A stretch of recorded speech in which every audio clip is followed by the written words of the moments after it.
রীতিমতো দাঁড়িয়ে রয়েছে প্রেসিডেন্সি বিশ্ববিদ্যালয়। এই বিশ্ববিদ্যালয়ের সঙ্গে বিশিষ্টজনের নাম জড়িয়ে রয়েছে। নেতাজি সুভাষচন্দ্র বসু থেকে শুরু করে স্বামী বিবেকানন্দ, নোবেল জয়ী অমর্ত্য সেন থেকে শুরু করে অভিজিৎ বিনায়ক বন্দ্যোপাধ্যায়, সত্যজিৎ রায়ও এই বিশ্ববিদ্যালয়ের ছাত্র ছিলেন। তাই এই বিশ্ববিদ্যালয়ের পড়ুয়াদের অবদান স্বর্ণাক্ষরে লেখা রয়েছে। সামনে যেহেতু বিধানসভা নির্বাচন এবং তাপমাত্রার পারদ যখন একদিকে ঊর্ধ্বমুখী, তখন ভোট নিয়ে যে পারদ তাও কিন্তু ঊর্ধ্বমুখী। ঠিক এই সিচুয়েশনে বা এই পরিস্থিতিতে সব থেকে বেশি যাদের সঙ্গে কথা বলা প্রয়োজন তারা হচ্ছে নয়া ভোটার, নতুন করে ভোট দিতে চলেছেন। ক্যাম্পাসের কম্পাস নিয়ে আপনাদের সঙ্গে আমি প্রীতি রয়েছি।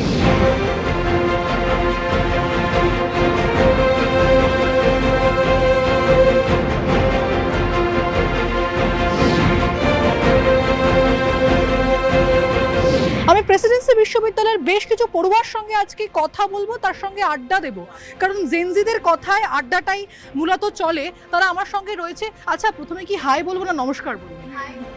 আচ্ছা, হাই বলবো, তাই তো? আচ্ছা, জেনজিদেরকে নিয়ে একটা ধারণা রয়েছে যে তারা সোশ্যাল মিডিয়ায় বেশি সময় দেয়, রাজনীতি সম্পর্কে, সমাজ সম্পর্কে অবগত নয়। কতটা ঠিক?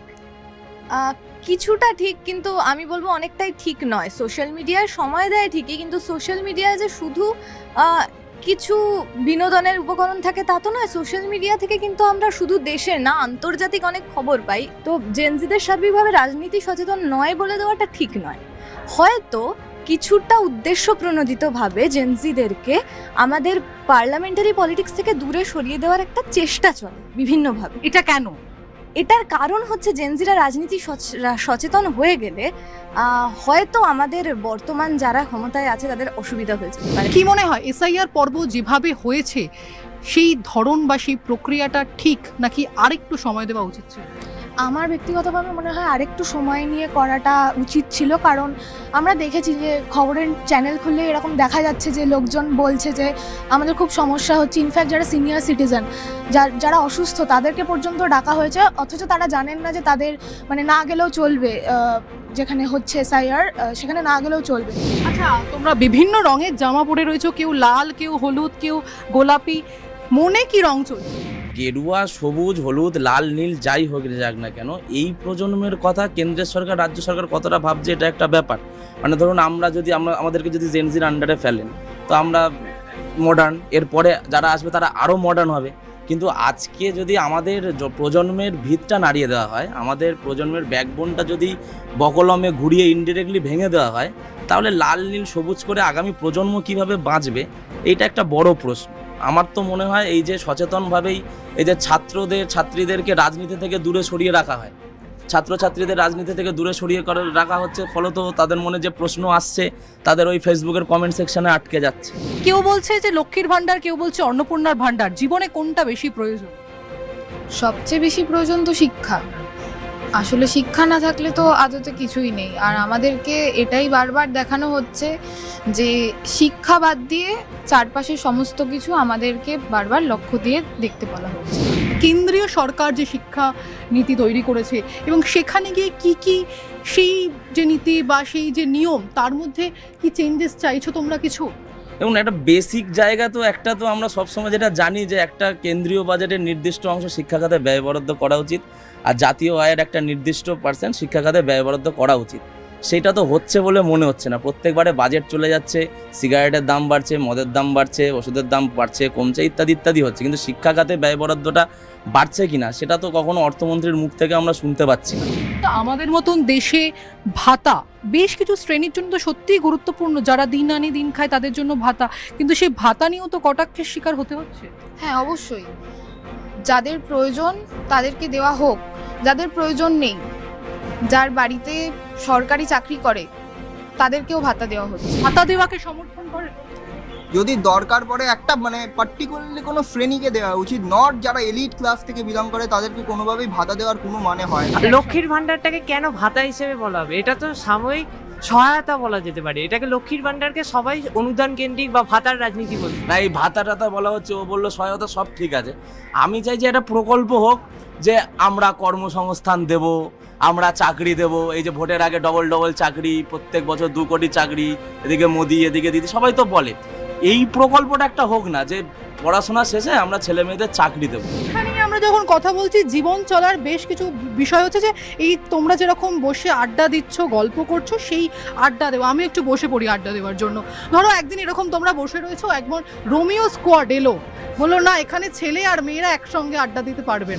কিছুই না, মানে সেই মুহূর্তে দাঁড়িয়ে কি করা উচিত হয়তো এই মুহূর্তে দাঁড়িয়ে আমি বলতে পারছি না, তবে হ্যাঁ এটা যদি পরবর্তীতে কোনো সময় হয়ে থাকে তবে সেই মুহূর্তে ভেবে দেখবো।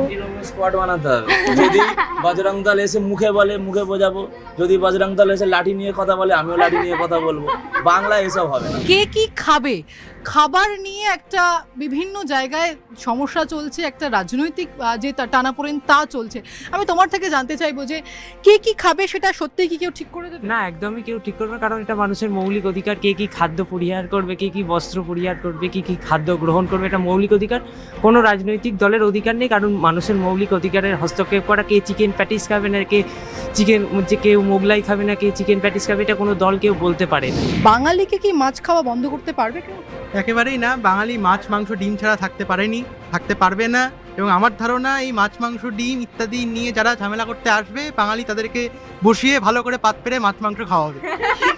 নতুন যে সরকার হতে চলেছে, সামনেই বিধানসভা নির্বাচন এবং 4 মের পর আমরা ফল পেয়ে যাব, নতুন সরকারের কাছে এক্সপেকটেশন কি কি থাকছে? প্রথমত অবশ্যই আমাদের যেটা ইম্প্যাক্ট করবে সরাসরি সেটা হচ্ছে শিক্ষা খাতে আমাদের ব্যয় বরাদ্দ বাড়াতে হবে। এবং আমি নিজে একটি জেলা থেকে আসছি, পুরুলিয়ায় আমার বাড়ি। আমি দেখেছি চোখের সামনে একের পর এক স্কুল বন্ধ হয়ে যেতে, স্টুডেন্টরা ছেড়ে বেরিয়ে আসছে, বাচ্চা ছেলেমেয়েরা, তাদের পড়ার জায়গা নেই। সেই ব্যাপারটা সমাধান করাটা খুব দরকার। আর আমরা পড়ে কি করব, আমাদের চাকরি দরকার নেক্সট। মানে আমাদের একটা কর্মসংস্থানের সিকিউরিটি দরকার। এই 3টে বিষয় সরকারের কাছে প্রাইমারিলি আমরা চাইবো। এবং অবশ্যই বাঙালির যে সংস্কৃতি, খাদ্যাভ্যাস বা বেঁচে থাকার মৌলিক অধিকার, বা আমি ধরে নিলাম হয়তো অন্য লিঙ্গ পরিচয়ের মানুষদের বাঁচবার অধিকার, কুইয়ার আইডেন্টিটির মানুষদের, নারীদের সুরক্ষার অধিকার, সেইগুলোর দিকে যেন দৃষ্টি বেশি দেওয়া হয়। এবারের ভোটে কি হিন্দু মুসলমান যে বিষয়টা বলা হচ্ছে এইটা বড় ফ্যাক্টর হবে অন্যান্য বিষয় বাদ দিয়ে? হিন্দু মুসলমান ফ্যাক্টর বাংলার ভোটের ক্ষেত্রে বিজেপি যতই চেষ্টা করুক এটাকে ইউজ করার, আমার মনে হয় না ব্যক্তিগতভাবে যে কোনোদিন এই ফ্যাক্টরটা কাটবে। কারণ কি, পশ্চিমবঙ্গে এরকম অনেক বিধানসভা রয়েছে যেখানে মুসলিমরা মেজরিটিতে, সংখ্যালঘু সম্প্রদায়ের লোকেরা মেজরিটিতে, কিন্তু সেখানে অনেকেই বলে যে তৃণমূল মুসলিমদের বেশি ভোট ফেভার করে, বিজেপি হিন্দুদের বেশি ফেভার করে। বাট অনেক জায়গা রয়েছে যেখানে তৃণমূল কিন্তু মুসলিম প্রধান হওয়ার পরেও হেরে গেছে। এবং নবদ্বীপের মতো আসন যেখানে 2011 সালে সেন্সাস অনুযায়ী 98% হিন্দু পপুলেশন, সেখানেও তৃণমূল জিতেছে। তো এইরকম যেটা কনসেপশন যে তৃণমূলই, মুসলিমরাই তৃণমূলকে ভোট দেবে আর হিন্দুরা বিজেপিকে ভোট দেবে, এটা বাংলার ক্ষেত্রে খাটে না।